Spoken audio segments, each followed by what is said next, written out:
কি করবা করো। নবীজি প্রথম হাসরের ময়দানে উঠেই প্রথম যে কথাটা বলবেন, ইয়া আখি জিবরাইল আইনা উম্মতি। ও জিবরাইল, আমার উম্মত কোথায়? আমার উম্মত কোথায়? আমার উম্মত কোথায়? আমি মুস্তাফা আমার উম্মত ছাড়া জান্নাতে যাব না, জান্নাতে যাব না, জান্নাতে যাব। আমার উম্মত লাগবে। প্রশ্নকারী হয়তো প্রশ্ন করবেন, আপনার উম্মত কার কথা বলছেন?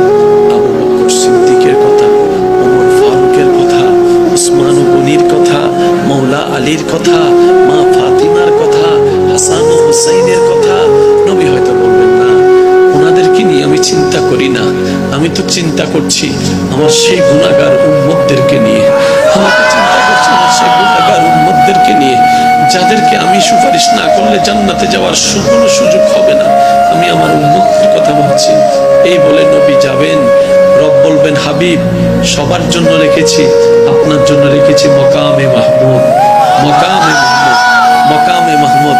নবী সেদিন বলবে, আল্লাহ, আমার আসনের দরকার নাই, আমার আসনের দরকার নাই। নবী সিজদায় চলে যাবেন, সিজদায় চলে যাবেন রবের দরবারে। কঠিন মুহূর্ত শুরু হয়ে যাবে, চতুর্দিকে নফসি নফসি স্লোগান শুরু হবে। নবী সিজদায় চলে যাবে। নবী সিজদায় যাওয়ার পর আল্লাহ তাআলা বলবেন, ইরফা রাসাক। ও নবী, মাথা কেন নিচু করলেন? সিজদায় কেন পড়লেন? আজকে তো আপনার কান্না করার দিন নয়, আজকে তো আপনার হাসার দিন, আনন্দের দিন, আনন্দের দিন। অন্যদের নফসি নফসি করার দিন, আপনার তো নফসি নফসি করার দিন নয়, আপনার তো কান্না করার দিন নয়। ও হাবিব, তায়েফে অনেক কেঁদেছেন, আমি আল্লাহ মানা করি নাই। মক্কায় অনেক কষ্ট করেছেন, আমি মানা করি নাই। আপনি বদরের মধ্যে অনেক কষ্ট করেছেন, আমি মানা করি নাই। আপনি উহুদে দন্দান শহীদ করেছেন, রক্তাক্ত হয়েছেন, আমি মানা করি নাই। আপনি আমার জন্য যথেষ্ট করেছেন, আমাকে খুশি করার জন্য, আপনি আমার প্রেমের পরীক্ষায় দেওয়ার জন্য যথেষ্ট করেছেন। হাবিব, হাসর এটা আপনার জন্য। আর সে হক হে মসনদে রিফাত রাসূলুল্লাহ কি দেখনি হে হাসর মে ইজ্জত রাসূলুল্লাহ কি। ইরফা রাসাক। ও মুস্তাফা, ও নবী, আপনি মাথা তোলেন না, কি চান বলেন না, আপনি যা চাইবেন আমি আল্লাহ তাই দিব। এবারে নবী বলবেন, আল্লাহ, আমার উম্মত, রব্বি হাবলি উম্মতি, রব্বি হাবলি,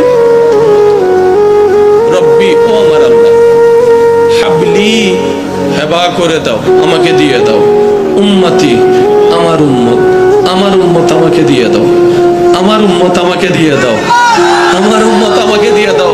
আল্লাহ বলবেন, হাবিব, আপনার উম্মত আপনাকে দিব কেন?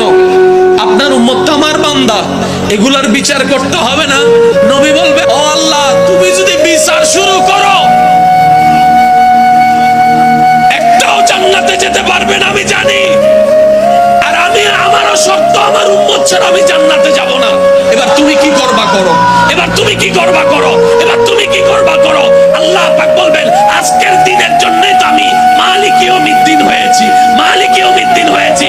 ও রাসূল, আপনি একটা কাজ করেন, আপনার উম্মত আসুক, আমার বান্দারা আসুক, আমি হিসাবটা দিব। হিসাব নিয়ে আহকামুল হাকিমিন হয়ে বিচার করে করে যে যেটা পাই তাদেরকে সেটা দিয়ে দিব। তো জাহান্নামীরা জাহান্নামে যাবে, আপনি সিজদায় পড়ে আমার কাছে সুপারিশ করেন, আমি আপনার সুপারিশ কবুল করে করে জাহান্নামীদেরকে জান্নাতে করে দেব।